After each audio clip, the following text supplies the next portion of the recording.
Kumusta ka negosyo? Ako po si Royce, ang inyong negosyo partner. Maraming Pilipino ang gustong yumaman, pero iilan lang ang nakakaalam ng totoong sikreto ng collective wealth. Sa video na ito, hihimay natin ang bawat impormasyon sa operasyon ng isang kooperatiba, mula sa batas, sa kikitain hanggang sa kung paano ito nagiging mas advantage kaysa sa mga tradisyonal na bangko. But before we proceed, kung hilig mo ang mga ganitong uri ng videos, make sure na mag-subscribe ka sa ating channel at ilike na rin ang video na ito bilang suporta. Malaking tulong po ito sa tulad kong content creator. Maraming salamat po.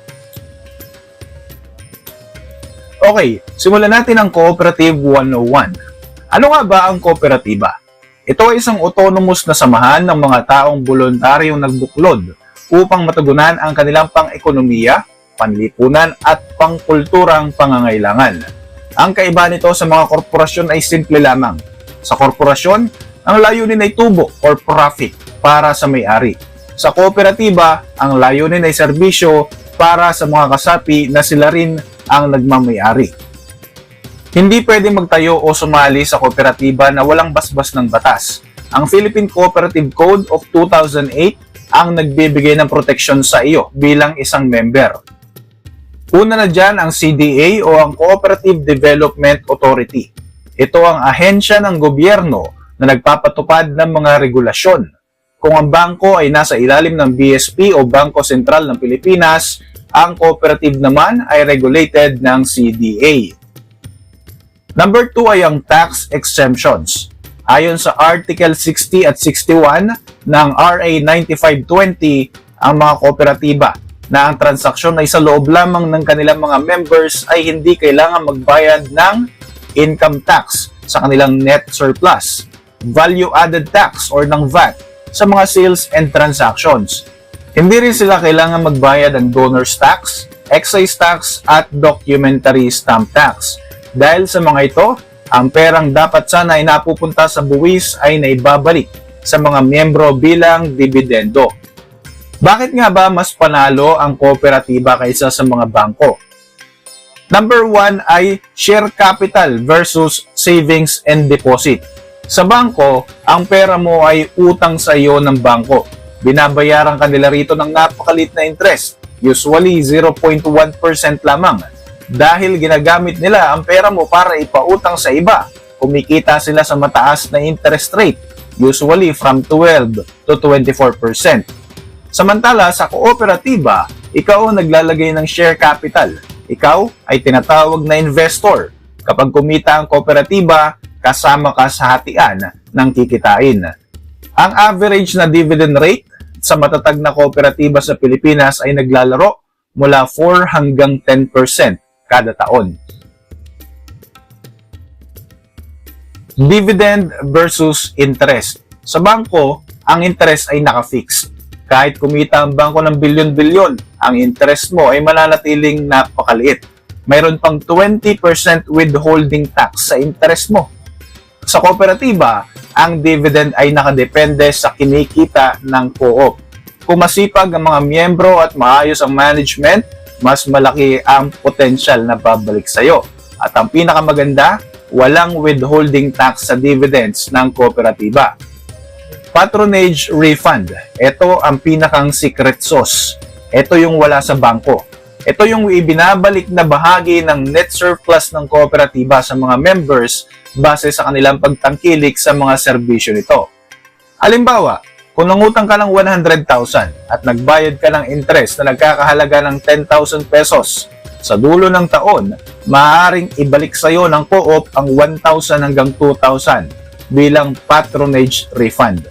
Sa madaling salita, nababawasan ang cost ng utang mo dahil member ka. Ngayon, nalaman mo na maganda ang kooperatiba. Ano-ano naman ang mga uri ng co-op na pwede mong samahan? Hindi lahat ng co-op ay nagpapautang lamang. May iba't ibang uri nito depende sa iyong pangangailangan. Number 1 ay ang credit cooperative. Ito yung nakafocus sa pag-iipon at pagbibigay ng loan o pautang. Ikalawa ay ang consumers cooperative. Parang supermarket na ang mga miyembro ang siyang may-ari. Mas mura ang bilihin dahil direct sa supplier at may patronage refund pa. Number 3 ay ang Producers Cooperative. Para sa mga magsasaka o mga mangingisda, sila nagpo-proseso at nagbebenta ng kanilang produkto sa mga miyembro para maiwasan ang mga middleman. Number 4, Service Cooperative. Nagbibigay ng serbisyo katulad ng kuryente o yung mga electric cooperative, tubig, transportation, or health services. Number 5, ang Multi-Purpose Cooperative. Ito ang pinakakaraniwan. May pautang, may tindahan, may insurance at minsan mayroon ding gasolinahan. Ngayon, paano naman kumikita ang mga miyembro ng kooperatiba? Dito tayo sa factual computation. Ipagpalagay natin na mayroon kang 50,000 na investment o share capital. Ang senaryo, net surplus allocation. Ang kinikita ng kooperatiba o ang net surplus ay hindi lahat napupunta sa dividends. Mayroon itong fund allocation na naaayon sa batas. 10% nito ay mapupunta sa tinatawag na reserve fund. Ito ang pondo para sa operasyon ng co-op.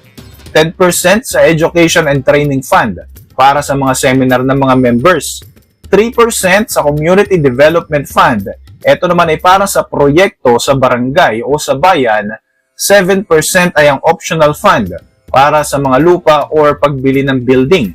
At ang 70%, ang pinakamalaking bahagi, itong ibinabalik sa mga members bilang interest on share capital or dividends at sa patronage fund. Kung ang 70% na ito ay nagkakahalaga ng 1 million pesos para sa buong kooperatiba, hahati nito base sa laki ng iyong share capital. Kung ang rate ng dividendo ay naitakda sa 6%, ang 50,000 mo ay kikita ng 3,000 kada taon. Sa bangko, yung 50,000 mo, kikita lamang ng 25 pesos hanggang 50 pesos, hindi pa kasama ang tax na babawasin dito. Ngayon, ano-ano pa mga benepisyo bukod sa malaking income potential? Dito sa negosyo, hindi lang natin tinitingnan ang cash, tinitingnan din natin ang support system. Number 1 ay ang insurance at ang damayan system. Karamihan sa mga co-op ay may mutual benefit fund. Sa maliit na kontribusyon, halimbawa 50 pesos per month, mayroon ka ng burial assistance or insurance na maaaring umabot from 50,000 hanggang 100,000 pesos.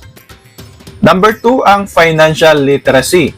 Bago ka sumali, kailangan mong dumaan sa PMES. Dito itinuturo ang pag-iipon at tamang paghawak ng utang, isang bagay na hindi itinuturo sa mga paaralan. And number 3, ang network. Dito ka makakakilala ng mga kapwa mo negosyante o mga investors na pwedeng makatulong sa iyong mga personal na proyekto or mga future businesses. Ngayon, ano-ano naman ang mga risk at paano ito maiiwasan? Siyempre, bilang factual guide, hindi natin pwedeng sabihing walang risk ang pagpasok sa mga cooperative. May mga kooperatiba ring nalulugi o nagkakaproblema sa management. Kaya naman ito ang red flags ng isang bad cooperative. Unang-una dyan ay kung walang CDA registration. Automatic, wag na wag kang sasali. Ikalawa, masyadong mataas ang ipinapangako na interest rate. Kung nangangako sila ng 20% per month, nako malamang Ponzi scheme or scam yan na nagkukunwaring co-op. Next is walang regular na audit. Ang bawat co-op ay dapat may annual financial reports. And lastly, ang nepotism sa board of directors. Kung magkakamag-anak lamang ang nagpapatakbo at nagdedesisyon, nako delikado ang pondo ng mga miyembro. Paano magsasagawa ng due diligence? Number 1 ay hingin mo agad ang Certificate of Good Standing mula sa CDA. Ikalawa, tingnan ang kanilang financial statements. Tingnan mo kung stable ba ang kanilang asset. Number 3 ay alamin mo ang portfolio at risk. Gaano karami ang mga miyembrong hindi nagbabayad ng utang. Kung masyadong mataas ang non-performing loans, baka maubos lamang ang pondo ng kooperatiba. Ngayon, kung desidido ka na, ito ang mga standard operating procedures para sa pagsali sa isang cooperative. Number 1, maghanap ka ng co-op. Maaaring base ito sa trabaho or institutional or base sa tinitirhan or community-based or base sa relihiyon at samahan. Number 2, mag-attend ka ng PMES o yung Pre-Membership Education Seminar. Karaniwang kalahating araw o isang araw ito. Dito ipinapaliwanag ang bylaws at ang iyong mga obligation. Number 3, mag-fill up ka ng application form. Mag-submit ka rin ng mga requirements. Usually, nanghihingi sila ng valid ID, 1x1 picture at proof of residency. Number 4 ay magbabayad ka ng entry fees. Yes, mayroong membership fee na karaniwan 100 to 500 pesos at ang paunang share capital. Depende ito sa co-op. Pwedeng magsimula ka sa 1,000 pesos. And lastly, ang pledge of your share capital. Ipapangako mo na bubuuin mo ang minimum subscription. Halimbawa, 10,000 pesos sa loob ng 2 taon. Alright mga kanegosyo, that's the wrap. Ang kooperatiba ay hindi lamang tungkol sa pagpapalago ng pera. Ito ay tungkol sa pagtutulungan. Sa bangko, isa ka sa mga libo-libong account numbers. Sa kooperatiba, isa kang may-ari. Kung gusto mong maging bahagi ng isang samahan na ang layunin na iangat ang bawat isa, baka ito na ang hinahanap mong investment. Kaya naman para sa mga OFW o kung nasa ang sulok ka man ng Pilipinas ngayon, simulan mo na ring mag-research ng pinakamalapit at matatag na cooperative sa inyong lugar. Huwag hayaang matulog lang ang pera sa ilalim ng unan o sa account na wala namang kinikita. Kung may mga katanungan pa kayo tungkol sa financial literacy, registration para sa mga small businesses, or kung paano magpatakbo ng YouTube channel, i-comment nyo lang yan sa ibaba. At syempre, huwag mong kalimutan na mag-subscribe sa negosyo para sa mas marami pang straightforward na usapang pera at negosyo videos sa hinaharap. Maraming salamat po sa patuloy na pagsubaybay at pagsuporta sa ating channel.